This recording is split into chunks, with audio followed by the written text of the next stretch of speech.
جادو کرنا بھی کبیرہ گناہ ہے، جادو کرنا بھی کبیرہ گناہ ہے، جادو کروانا بھی کبیرہ گناہ ہے۔ جادو کا سیکھنا بھی کفر ہوگا اور جادو کرنا بھی کفر ہوگا، جادو کروانا بھی کفر ہوگا۔ جو کرے گا وہ اسلام سے نکل جائے گا، جو کروائے گا وہ اسلام سے خارج ہو جائے گا، جو سیکھنے کی کوشش کرے گا وہ بھی اسلام سے خارج ہو جائے گا۔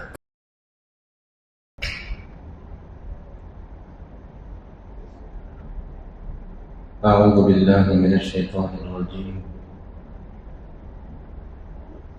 بسم اللہ الرحمن الرحیم۔ واتبعوا ما تتلو الشیاطین علی ملک سلیمان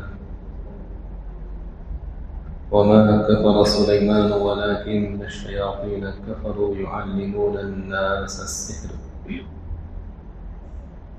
وما أنزل على الملكين ببابل هاروت وماروت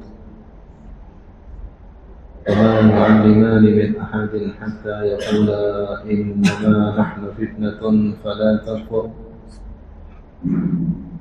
فيتعلمون منهما ما يفرقون به بين المرء وزوجه وما هم بضارين به من أحد إلا بإذن الله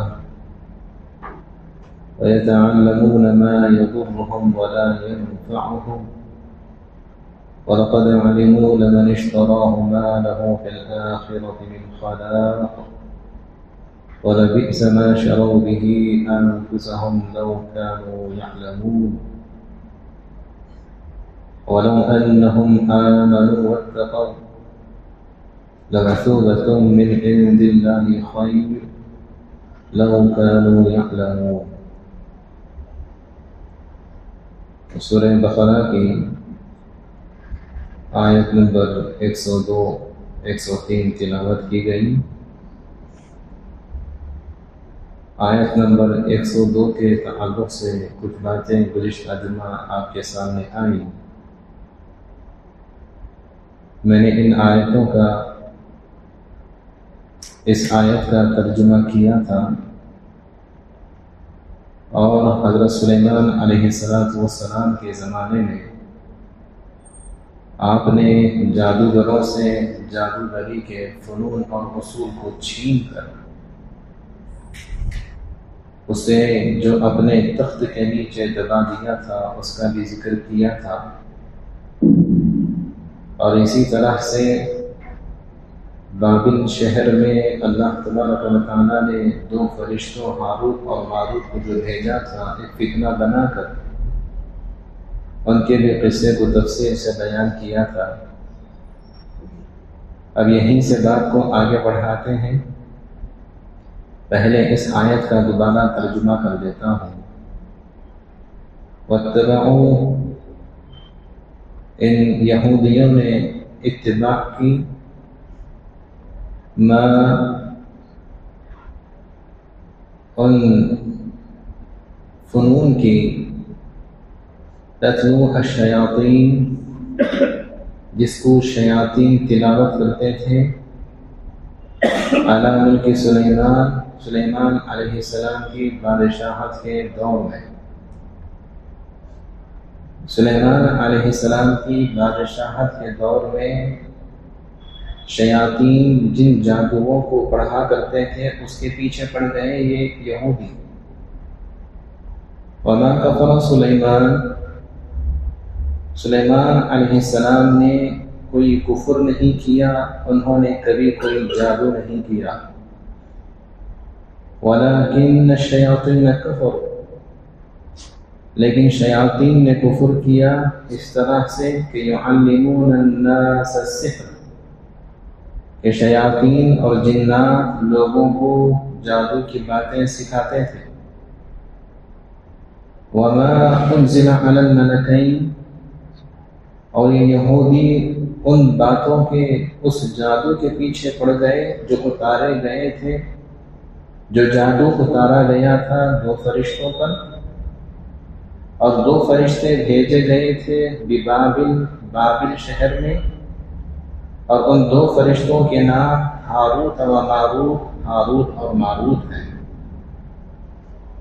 اور یہ بات میں نے آپ کو بتائی تھی کہ اللہ تبارک و تعالیٰ نے ان جادوگروں کو جو بھیجا، ان کے ساتھ اللہ تبارک و تعالیٰ نے ان دو فرشتوں کو جو بھیجا، میں نے جادوگر کہہ دیے، اللہ تبارک و تعالیٰ نے ان دو فرشتوں کو جو بھیجا، ان کے ساتھ جادوگری کے فن کو بھی بھیجا، اور انہیں اجازت بھی تھی کہ کوئی آ کر تم سے یہ فن سیکھنا چاہے تو تم سکھا سکتے ہو، لیکن سکھانے سے پہلے تم کو یہ کہہ دینا کہ یہ فتنہ ہے، اس کو مت سیکھو ورنہ تم نقصان اٹھاؤ گے، کفر میں مبتلا ہو جاؤ گے۔ وما يعلمان من احد، ہاروت اور ماروت کسی کو بھی یہ جادوگری کا فن نہیں سکھاتے تھے، حتی یقولا، اس سے پہلے وہ کہہ دیتے، انما نحن فتنۃ، کہ ہم یہاں پر یہ جادوگری کا فن دے کر جو بھیجے گئے ہیں فتنے کے طور پر ہیں، آزمائش کے طور پر ہیں، فلا تکفر، اس کو سیکھ کر کفر مت کرو۔ لیکن فیتعلمون منہما ما،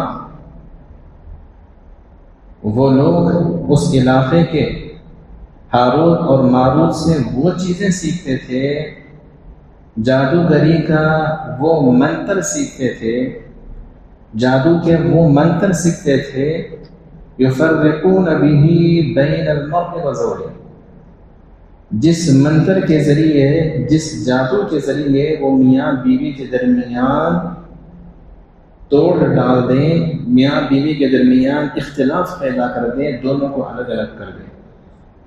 میاں بیوی، شوہر اور بیوی کو الگ کرنے کا منتر اور جادو ان دو فرشتوں سے لوگ آ کر سیکھتے ہیں۔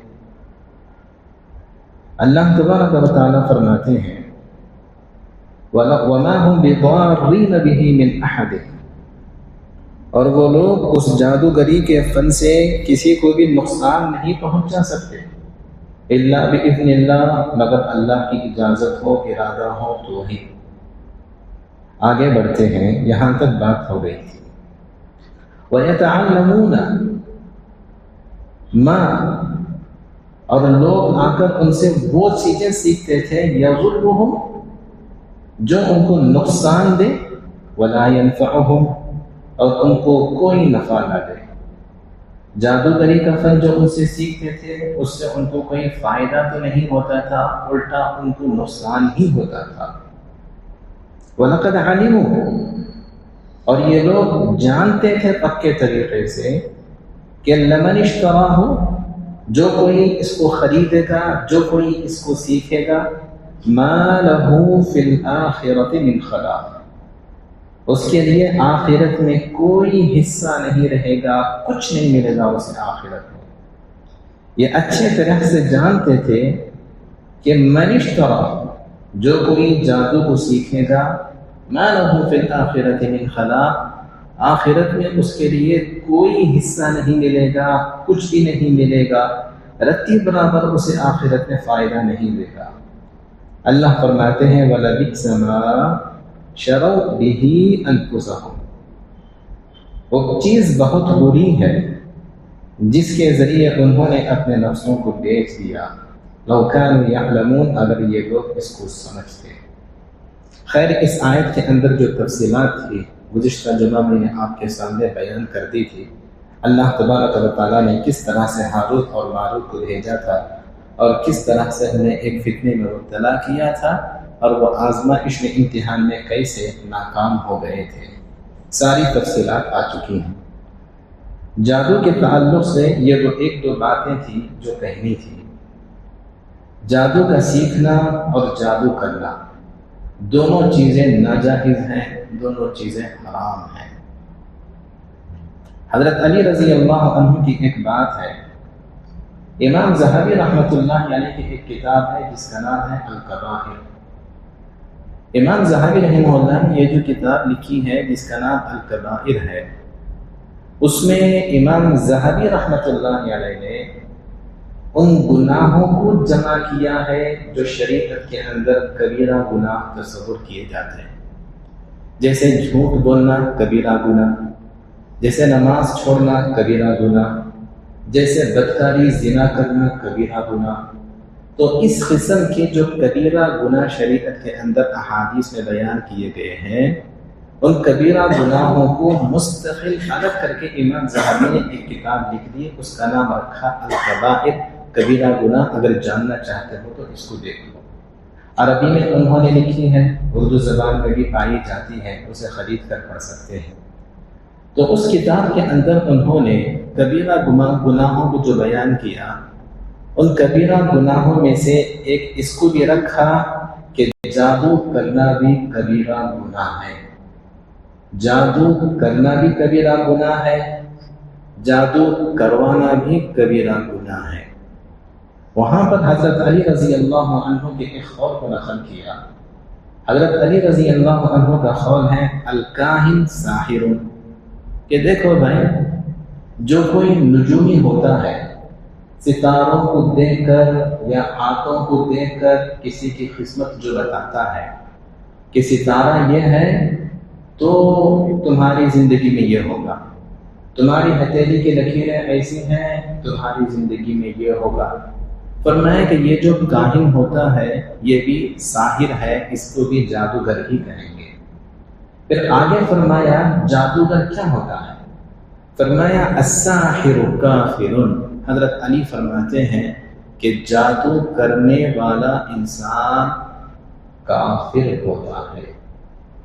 معلوم ہوا جادو کرنا کبیرہ گناہ ہے، اور ایسا کبیرہ گناہ ہے کہ جو کرتا ہے یا کرواتا ہے وہ کافر ہو جاتا ہے، اسلام سے نکل کر خارج ہو جاتا ہے۔ اب یہاں پر دیکھیں، ابھی میں نے کہا انما نحن فتنۃ فلا تکفر، کہ وہ ہاروت اور ماروت فرشتے کہتے تھے ہم جادو کا فن لے کر جو آئے ہیں، ہم ایک فتنہ ہے، ایک آزمائش ہے، اس کو سیکھ کر فلا تکفر، کفر مت کرو، اس کو سیکھ کر کفر مت کرو۔ کیا مطلب ہے اس کا؟ حدیث کے ایک بہت بڑے مشہور امام گزرے ہیں، اللہ تبارک و تعالیٰ نے ان کو بہت زیادہ علم عطا کیا تھا، ان کا نام ہے حافظ ابن حجر اسقلانی رحمۃ اللہ علیہ۔ بخاری شریف ہے، حدیث کی کتاب 5000 سے زیادہ اس کے اندر صحیح حدیثیں موجود ہیں۔ ان صحیح حدیثوں کو انہوں نے سمجھایا ہے، احادیث ہیں بخاری شریف میں، ان احادیث کے معنی اور مطالب کو انہوں نے جس کتاب میں سمجھایا ہے اس کو فتح الباری کہتے ہیں۔ یہ حدیث کی شرح کی مشہور کتاب ہے، عربی زبان میں لکھی گئی ہے، اردو زبان میں بھی پائی جاتی ہے، جہاں تک مجھے معلوم ہے انگریزی زبان میں بھی پائی جاتی ہے۔ تو دیکھیں کہ ابن حجر اسقلانی رحمۃ اللہ علیہ اپنی کتاب فتح الباری میں فرماتے ہیں کہ یہ جو آیت کا ٹکڑا ہے انما نحن فتنۃ فلا تکفر، کہ فرشتوں نے کہا جادوگری کا فن ہم سے سیکھ کر کفر مت کرو، ابن حجر اسقلانی رحمہ اللہ نے آیت کو اس میں سمجھایا وقد استدل بهذه الآية على أن السحر كفر ومتعلمه كفر۔ فرمایا کہ اس آیت سے یہ بات معلوم ہوتی ہے کہ جادو کرنا بھی کفر ہے اور جادو کا سیکھنا بھی کفر ہے، جادو کرنے والا بھی کافر ہو جاتا ہے اور جادو کا سیکھنے والا بھی کافر ہو جاتا ہے۔ وجہ اس کی کیا ہے؟ وجہ سمجھیں گے تو یہ بات سمجھ میں آ جائے گی۔ بات اصل میں یہ ہے، اللہ تبارک و تعالیٰ نے قرآن مجید میں ہمیں یہی سکھایا ہے کہ عبادت صرف میری کرنی چاہیے اور مدد صرف مجھ سے مانگنا چاہیے۔ ایاک نعبد و ایاک نستعین، عبادت صرف اللہ کی کرنی ہے اور مدد بھی صرف اللہ سے مانگنا ہے۔ عبادت اللہ کے علاوہ کسی کی نہیں کر سکتے اور مدد بھی اللہ کے علاوہ کسی سے بھی نہیں مانگ سکتے۔ اب دیکھیے، یہ جو جادو ہوتا ہے حقیقت میں وہ جنات اور شیاطین کی مدد سے کیا جاتا ہے۔ جادو جو ہوتا ہے حقیقت میں جنات اور شیاطین کو اپنے کنٹرول میں لے کر کچھ منتر وغیرہ پڑھ کے کچھ جادو کچھ جنات اور شیاطین کو اپنے کنٹرول میں لے کر ان سے مدد حاصل کر کے دوسرے کو نقصان پہنچانا یا نفع پہنچانے کا کام ہوتا ہے۔ تو اس میں ہوا کیا؟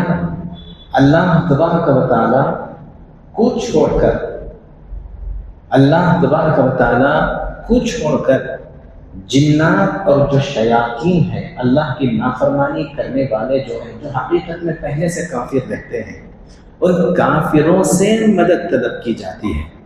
اب آیت ہمیں سکھاتی ہے کہ صرف اللہ سے مدد طلب کرنا، لیکن جادو میں کافر شیطانوں کافر جنوں سے مدد طلب کی جاتی ہے، اور یہ جو چیز ہے یہ شرک ہے، یہ جو چیز ہے کفر ہے۔ اس لیے علماء کرام نے فرمایا کہ اس آیت سے معلوم ہوتا ہے کہ چونکہ اس کے اندر شیاطین اور جنات سے مدد طلب کرنا ہے جو شریعت کے خلاف ہے، تو لہٰذا جادو کا سیکھنا بھی کفر ہوگا اور جادو کرنا بھی کفر ہوگا، جادو کروانا بھی کفر ہوگا۔ جو کرے گا وہ اسلام سے نکل جائے گا، جو کروائے گا وہ اسلام سے خارج ہو جائے گا، جو سیکھنے کی کوشش کرے گا وہ بھی اسلام سے خارج ہو جائے گا۔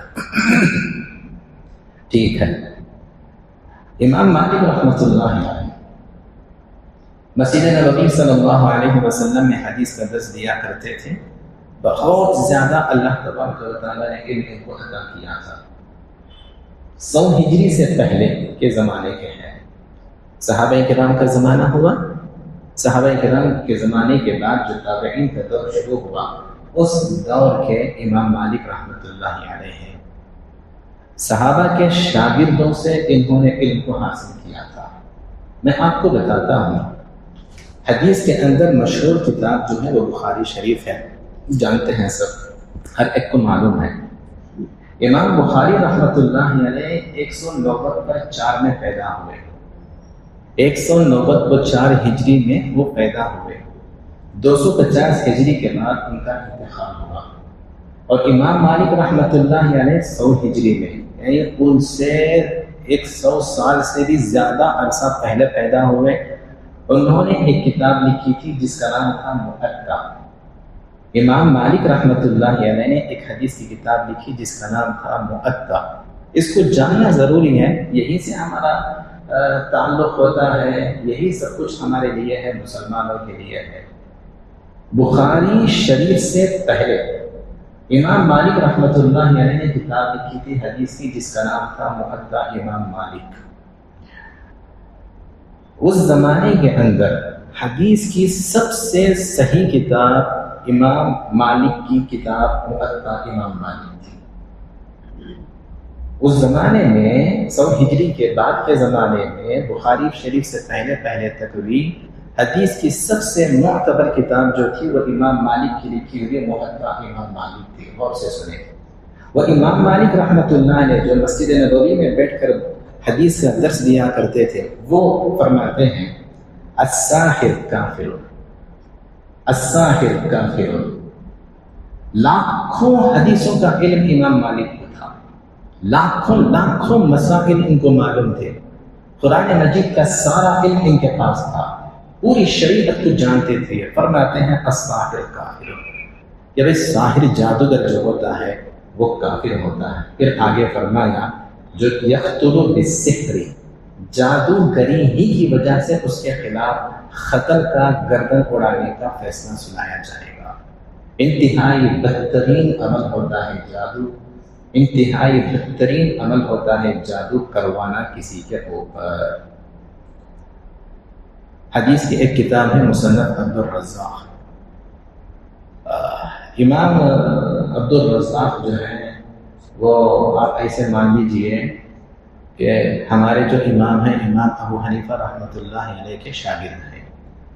امام عبدالرزاق، امام ابو حنیفہ رحمۃ اللہ علیہ کا جو مسئلے مسائل نکالنے کا ایک گروپ تھا، آپ کی ایک مجلس تھی، اس کے جو ارکان تھے اس کے اندر یہ حدیث کی خدمت کیا کرتے تھے امام عبدالرزاق۔ امام مالک رحمۃ اللہ علیہ نے بھی، امام بخاری رحمۃ اللہ علیہ نے بھی ان سے حدیث حاصل کرنے کی کوشش کی، مگر ان کو موقع نہیں ملا تھا، بہت افسوس کیا کرتے تھے۔ تو مصنف عبد الرزاق ہے حدیث کی کتاب، انہی کی لکھی ہوئی مصنف عبد الرزاق، اس میں ایک حدیث ہے، سنیے، یہ بہت ڈراؤنی ہے، ڈرانے والی روایت ہے۔ قال رسول اللہ صلی اللہ علیہ وسلم، آپ نے فرمایا، من تعلم شیئا من السحر، اللہ کے رسول فرماتے ہیں جو انسان کچھ بھی جادو سیکھا، قلیلا کان او کثیرا، زیادہ سیکھا یا تھوڑا سیکھا۔ آج کل لوگوں کو عادت ہے میجک سیکھنا، یہ پڑھنے والے کالجوں کے، اسکولوں کے، میجک وہ کیا ہے منتر، کفریہ منتر ہے، شرکیہ منتر ہے، کیا ہے منتر، کچھ نہیں اس کی طرف توجہ، بس میجک سیکھنا، وہ بھی تو جادوگری ہے۔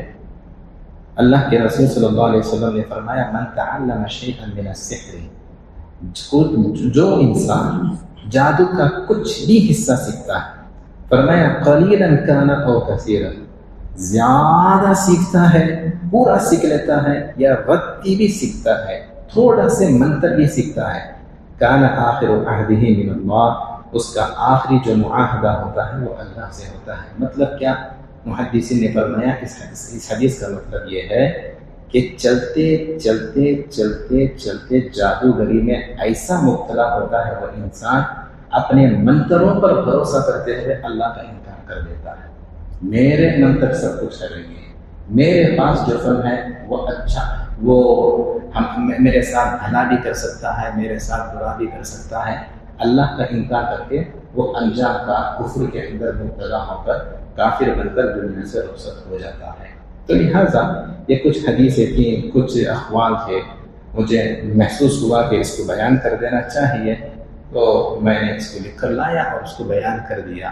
معلوم تو یہی ہوا خلاصہ کہ یہ انتہائی بدترین عمل ہے، اس سے بچ کر رہنا چاہیے۔ چلیے اس کے بعد والی آیت کے اوپر بات کرتے ہیں۔ اللہ فرماتے ہیں وَلَوْ أَنَّهُمْ آمَنُوا، اگر یہ لوگ ایمان لے آتے ہیں، بات وہی ہے جو میں نے پہلے کل بتائی تھی کہ یہودی اللہ کے رسول کے قرآن کو چھوڑ کر منتر، جادو وغیرہ کے پیچھے پڑے ہوئے تھے۔ اللہ فرماتے ہیں اگر یہ لوگ ایمان لاتے ہیں واتقوا، اور تقوی اختیار کر لیتے، لَمَثُوبَةٌ مِّنْ عِندِ اللَّهِ خَيْرٌ، تو اللہ تبارک و تعالیٰ کی جانب سے یہ بہترین بدلہ دیے جاتے۔ اللہ تبارک و تعالیٰ کی طرف سے ان کو بہترین ثواب ملتا۔ لو کانوا یعلمون، اگر یہ لوگ اس کو جان لیتے تو اس پر عمل کر لیتے۔ چلیے آگے آیت نمبر 104 کے اوپر جاتے ہیں۔ یہاں پر کچھ ہمیں ملے گا، جی ہاں، اللہ فرماتے ہیں یا ایھا الذین آمنوا، اے ایمان والو۔ یہ قرآن مجید میں پہلی جگہ آیا ہے یا ایھا الذین آمنوا، سورہ بقرہ ہے۔ اس سے پہلے کہیں بھی یا ایھا الذین آمنوا نہیں آیا۔ اس کے بعد قرآن مجید میں بھرا ہوا ہے یا ایھا الذین آمنوا، یا ایھا الذین آمنوا۔ یہ قرآن مجید میں پہلی جگہ آیا ہے یا ایھا الذین آمنوا، سورہ بقرہ کی آیت نمبر 104۔ ٹھیک ہے، یہاں پر میں آپ کو ایک بات بتانا چاہتا ہوں۔ حضرت عبداللہ بن عباس رضی اللہ عنہما فرماتے ہیں کہ دیکھو ایمان والو، اگر اللہ تبارک و تعالیٰ یہ کہہ رہے ہیں اے ایمان والو، پھر اس کے بعد کچھ حکم دے رہے ہیں، تو ہمیں اس وقت میں پوری توجہ سے سننا چاہیے کہ اے اللہ میں بھی ایمان والا ہوں، آپ بتائیے مجھے کرنا کیا ہے۔ جب بھی یا ایھا الذین آمنوا کی آیت ہے، عبداللہ بن مسعود، آپ ان کے بارے میں پڑھیے۔ عبداللہ بن مسعود رضی اللہ عنہ کون تھے؟ انتہائی اعلیٰ اونچے درجے کے فضائل ان کو حاصل تھے۔ فرماتے ہیں کہ جب بھی ایسے آئے یا ایھا الذین آمنوا، فوراً متوجہ ہو جاؤ اور غور سے سنو اللہ کیا کہنا چاہتے ہیں۔ یا ایھا الذین آمنوا، اے ایمان والو، لا تقولوا راعنا، راعنا مت کہو، وقولوا، اس کے بدلے میں یہ کہو انظرنا، راعنا مت کہو، انظرنا کہو، واسمعوا کہو۔ راعنا مت کہو، انظرنا کہو، واسمعوا کہو. پھر آگے فرمایا وَلِلْكَافِرِينَ عَذَابٌ عَلِيمٌ، کافروں کے لیے دردناک عذاب ہے. ایک جملہ استعمال کرنے سے منع فرما ہے، ایک لفظ استعمال کرنے سے منع فرما رہا ہے. اس کے بدلے اللہ فرما رہے ہیں انظرنا کہو، واسمعوا کہو، راعنا مت کرو. کیوں؟ راعنا کا مطلب اگر عربی کے اعتبار سے دیکھیں تو اس کا مطلب ہوتا ہے تھوڑی ہماری بھی رعایت کر لیجئے، تھوڑی ہماری مصلحت کا خیال کر لیجئے، تھوڑی ہماری طرف بھی توجہ کر لیجئے. راعنا عربی کا لفظ ہے، اس کا مطلب ہوتا ہے تھوڑا ہمارا بھی لحاظ کر لیجئے، تھوڑی ہماری طرف بھی توجہ کر لیجئے، ہماری مصلحت کا خیال بھی کر لیجئے، ہماری طرف تھوڑی توجہ کر لیجئے. مگر اللہ بولتے ہیں راعنا کا لفظ استعمال نہیں کرنا، بلکہ اس کے بدلے میں کہو انظرنا، انظرنا ہمیں دیکھ لیجئے، یہ لفظ کہو. واسمعوا، اور اللہ فرماتے ہیں سنو غور سے. واسمعوا، سنو غور سے. راعنا مت کہو. کیا ہوا تھا؟ اصل میں راعنا جو لفظ ہے یہ یہودیوں کی جو عبرانی زبان ہے اس میں بھی استعمال ہوتا ہے.